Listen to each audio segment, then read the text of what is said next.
Hello viewers, welcome to ஷோபாஸ் kitchen. நம்ம இன்றைக்கி பார்க்க போகிற ரெசிபி பேர் தயிர் சேவை. இதுக்கு என்னெல்லாம் இன்க்ரீடியன்ட்ஸ் வேணும் அப்படிங்கிற ஒரு ஃபுல் லிஸ்ட்டை எடுத்து ஸ்க்ரீனில் உங்களுக்காக நான் போட்டிருக்கேன். அண்ட் லிங்க் டிஸ்கிரிப்ஷன்லேயும் ஃபுல் டீட்டெயில்ஸ் நான் கொடுத்துருக்கேன். இந்த ஷார்ட் டைமில் எங்கள் சேனல் 100 சப்ஸ்கிரைபர்ஸ்க்கு மேலே வந்திருக்கு. இது நீங்கள் இல்லாமல் டெஃபினட்டாக அது பாசிபிளே கிடையாது. ஸோ உங்களுடைய சப்போர்ட்டுக்கு ரொம்ப ரொம்ப நன்றி. இதே மாதிரி எங்களுக்கு சப்போர்ட் பண்ணிகிட்டே இருங்க. நாங்கள் உங்களுக்காக புது புது ரெசிபீஸ் எடுத்துகிட்டு வந்துகிட்டே இருப்போம். இப்போது இந்த ரெசிபியை எப்படி பண்ணுறது அப்படிங்கிறது ஷோபா கிட்ட போய் தெரிஞ்சுக்கலாமா? இது ஒரு இன்ஸ்டன்ட் சேவை. இது வந்து 250 கிராம்ஸ் இருக்குது. இது வந்து எல்லா ப்ரொவிஷன் கடை, டிபார்ட்மெண்ட் ஸ்டோர்ஸில் கிடைக்கிறது. இதில் வந்து நான் பாதி எடுத்திருக்கேன். இந்த சேவையில் பாதி எடுத்திருக்கேன். நான் தயிர் 1 கப்பு கடைஞ்சி வச்சுருக்கேன். பால் ஒரு 1/2 கப் எடுத்து வச்சுருக்கேன், காய்ச்சி ஆற வச்ச பால். முந்திரி ஒரு 10 எடுத்திருக்கேன். திராட்சை 1 டீஸ்பூன், கடுகு 1 டீஸ்பூன், உளுத்தம்பருப்பு 1 டீஸ்பூன், கடலைப்பருப்பு 1 டீஸ்பூன், கருவேப்பிலை கொஞ்சம், கொத்தமல்லி கார்னிஷ் பண்ண, பச்சை மிளகாய் 1 பச்சை மிளகாய், சால்ட்டு தேவையான அளவு.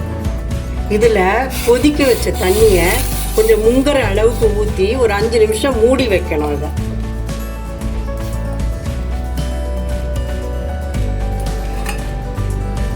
இது வெந்நீர் ஊற்றி வச்சுருக்கேன். ஒரு 5 மினிட்ஸ் இதை மூடி வைக்கணும். இப்போ இது 5 நிமிஷம் ஆயிடுத்து. இதை ஓப்பன் பண்ணுறேன் நான். இப்போது இது வந்து தொட்டு பார்த்தா சாஃப்டாக இருக்கணும்.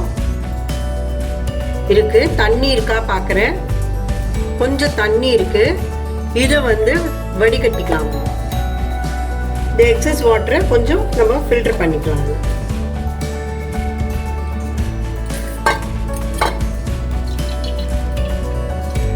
இது ஃபில்டர் பண்ணிவிட்டு இந்த பவுல்லே திருப்பி போட்டிருக்கேன். இது ஒரு 5-10 நிமிஷம் கூல் ஆகும். இப்போ இது நல்லா ஆறி எடுத்து இப்போ இதில் கடைஞ்சி வச்சிருக்கிற தயிரை விட போகிறோம். இந்த பால் எடுத்து வச்சுருக்கோம் இல்லையா, அது கொஞ்சம் விட போகிறோம்.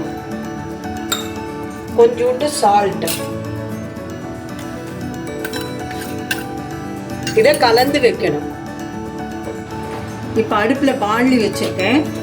இப்போ ஸ்டவ் ஆன் பண்ணுறேன். இந்த எண்ணெய் கொஞ்சம் நேரம் காயணும், ஒரு 2 நிமிஷம். எண்ணெய் காஞ்செடுத்து இப்போது கடுகு போடுறேன்.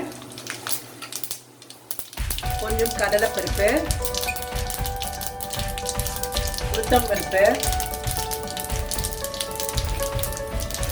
முந்திரி, திராட்சை,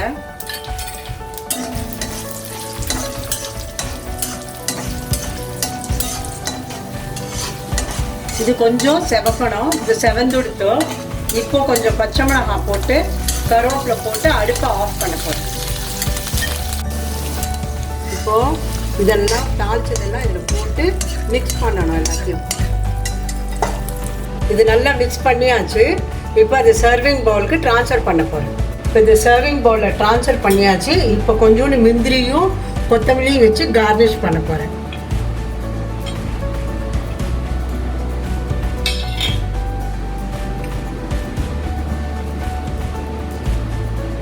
இது வந்து 2 மணி நேரம் ஃப்ரிட்ஜில் வச்சு எடுத்து சாப்பிட்டா டேஸ்டியாக நல்லா இருக்கும். ஸோ வியூவர்ஸ், இந்த தயிர் சேவையை எப்படி பண்ணுறது அப்படிங்கிறது நீங்கள் இப்போ பார்த்துருப்பீங்க. இதை வீட்டில் கண்டிப்பாக ட்ரை பண்ணுங்கள். ட்ரை பண்ணிவிட்டு கமெண்ட் பாக்ஸில் எப்படி வந்திருக்கு அப்படிங்கிற கமெண்ட்ஸ் உங்களோடது கொடுங்க. இந்த வீடியோவை லைக் பண்ணுங்கள், ஃப்ரெண்ட்ஸ் அண்ட் ஃபேமிலியோட ஷேர் பண்ணுங்கள். ஷோபாஸ் கிச்சனை மறக்காமல் சப்ஸ்கிரைப் பண்ணுங்கள். பக்கத்தில் இருக்கிற பெல் ஐக்கானை ப்ரெஸ் பண்ணுங்கள். நான் திரும்பவும் ஒரு புது ரெசிபியோடு உங்களை நான் சந்திக்கிறேன்.